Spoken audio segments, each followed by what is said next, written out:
Pemirsa Metro TV Lampung, Anda masih bersama kami dalam Bedah Tajuk Lampung Pos dan masih bersama dengan Bang Mustaan. Oke, Bang Mustaan. Jadi di 5 rumah sakit di Provinsi Lampung seperti itu. Jadi inseneratornya rusak. Tidak berfungsi. Tidak berfungsi gitu ya. Itu jadi seperti apa Bang Aan? Mengapa sampai lalai seperti ini? Bahkan ini COVID-19 sangat berbahaya sekali limbah medisnya gitu. Sedangkan COVID-19 hampir 2 tahun. Betul. Jadi selama itu juga apakah tidak pernah diperhatikan atau seperti apa Bang Aan? Jadi sebenarnya gini, insenerator ini kan alat yang digunakan walaupun tidak COVID-19 kan gitu ya. Digunakan limbah-limbah medis yang dari rumah sakit. Dengan keberadaan 5 insenerator ini sudah bisa menjangkau karena itu termasuk rumah sakit besar. Abdul Muluk yang kemarin Abdul Muluk, Ria Kudu, Ahmad Yani, Immanuel Advent atau gitu ya. Nah itu rumah sakit yang biasa selama ini insenerator ini difungsikan. Kemungkinan rumah sakit kecil lainnya itu menggunakan insenerator mereka gitu. Nah kemudian bahkan kata Dinas Lingkungan Hidup itu ada 2 atau 3 insenerator yang bantuan dari Kementerian Lingkungan Hidup kan gitu ya. Nah itu apakah diberikan hanya bisa digunakan, sementara rumah sakit tidak menyiapkan tidak menyiapkan ahlinya atau tenaga untuk perawatan. Nah itu juga yang sangat disayangkan. Artinya kan selama ini limbah medis mereka juga dibakar atau dimusnahkan dengan asal. Kalau memang insenerator itu tidak berfungsi kan gitu. Tapi itulah terakhir kita tanya pengakuan yang berwenang itu bahwa mereka pihak ketiga, menggunakan pihak ketiga gitu ya. Pihak ketiga itu nanti ya di bawah Tangerang ya, tapi ya itu katanya, jadi kata Dinas Lingkungan Hidup, kelemahan pihak ketiga itu yang pertama adalah biaya mahal, yang kedua memang mereka membuangnya di Tangerang apakah pengemasannya sudah cukup aman kan gitu ya, karena jauh ya, kemudian menggunakan beberapa moda transportasi gitu ya, laut, kemudian kendaraan juga simpang siur di jalan tol kan gitu. Nah kemudian terakhir kita menemukan bahwa ada limbah medis yang dibuang di pinggir jalan tol. Itu yang cukup mengagetkan kan. Limbah medis, apalagi sekarang COVID-19. Nah apakah memang transporter itu tidak nakal seperti itu yang punya Lampung untuk ke Tangerang itu? Apakah nakal? Itu tidak ada yang menjamin gitu loh. Kecuali ada temuan-temuan gitu. Nah selagi mereka nyimpannya bagus dan tidak ada temuan kan berbahaya itu untuk masyarakat sekitar kan gitu. Artinya memang sekarang Pemprov harus bisa mengawasi transporter itu selama insenerator belum bisa berjalan.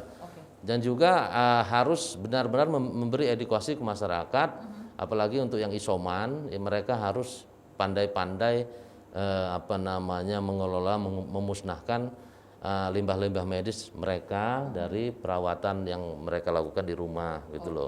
Karena kan memang kalau di rumah sakit oke lah ada ahlinya. Kalau di rumah kan walaupun di dalam pengawasan puskes atau fasiankes tempat, tapi mereka tidak intensif mengawasi kan gitu. Oke, nah Bang Aan, jadi ini kan memang rusak alat tersebut gitu.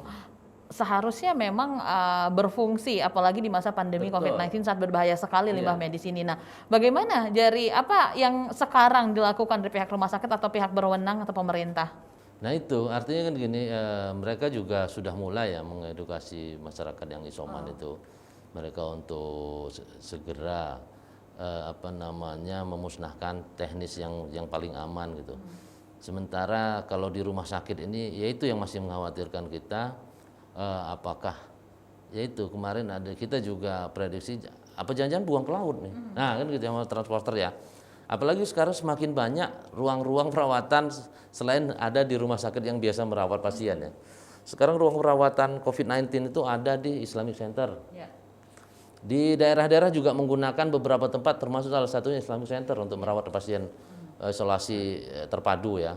Kemudian ada kita juga yang di kapal laut yang kemarin ya di Siper. KM Lawi itu di Panjang.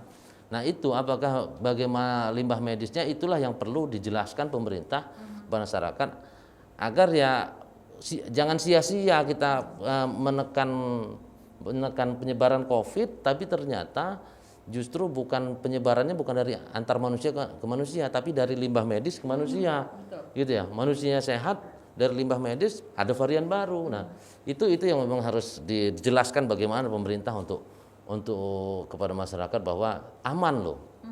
Kami mengelolanya dengan aman, kan gitu. Kalau katanya Ketua ID kemarin Lander Lampung itu Pak Aditya itu Dokter Aditya, edukasi ke isoman itu masyarakat bisa langsung memendamnya, mengubur di tanah atau dibakar. Tapi kan memang alat pembakarannya juga seperti apa juga teknisnya ada di mereka. Itulah yang harus diedukasi ke masyarakat. Gitu. Oke, jadi itu sudah mulai disosialisasikan belum sih Bang Aan? Ini hal sangat penting loh sebenarnya. Betul. Nah, jadi ide itu sebenarnya setelah ada kejadian personel pengangkut sampah itu yang terkena positif itu di Pringsewu ada 2 atau 3 personil sokli lah kalau di sini ya ngangkut sampah. Ternyata mereka tanpa menggunakan alat pelindung diri, mereka mengangkut sampah pas di rumah warga yang isoman. Nah kan gitu. Itu akhirnya mereka terpapar. Nah kalau kayak gitu ya itu kata saya tadi akhirnya mereka terpapar bukan dari manusia ke manusia, dari limbah medis ke manusia. Nah itu ini harus diperhatikan kan gitu.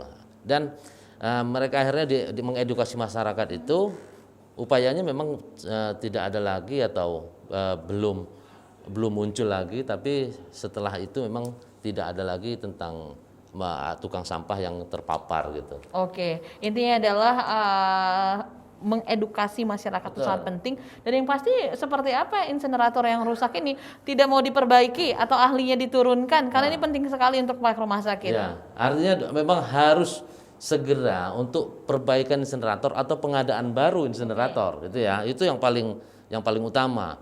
Yang kemudian sosialisasi edukasi ke masyarakat bagaimana cara menangani sampah limbah medis gitu ya.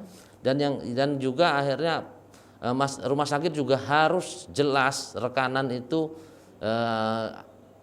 terutama pemeriksaan administrasi ya, apakah surat jalan diterima di sana berapa ton, dari sini dikirim berapa ton, di sana diterima berapa ton, kan gitu ya, atau foto kan itu untuk memberi kepercayaan kepada masyarakat sebenarnya. Oke, jadi masyarakat sudah percaya maka mereka pun akan mengikuti bahwa mereka pengolahan limbah medis ini percuma kita edukasi atau sosialisasi sementara pemerintah sendiri tidak memberikan contoh kan gitu, teladan gitu. Mereka ngapain pemerintah aja gitu kan gitu. Oke, mudah-mudahan akan disediakan insinerator baru atau minimal diperbaiki Bang Aan.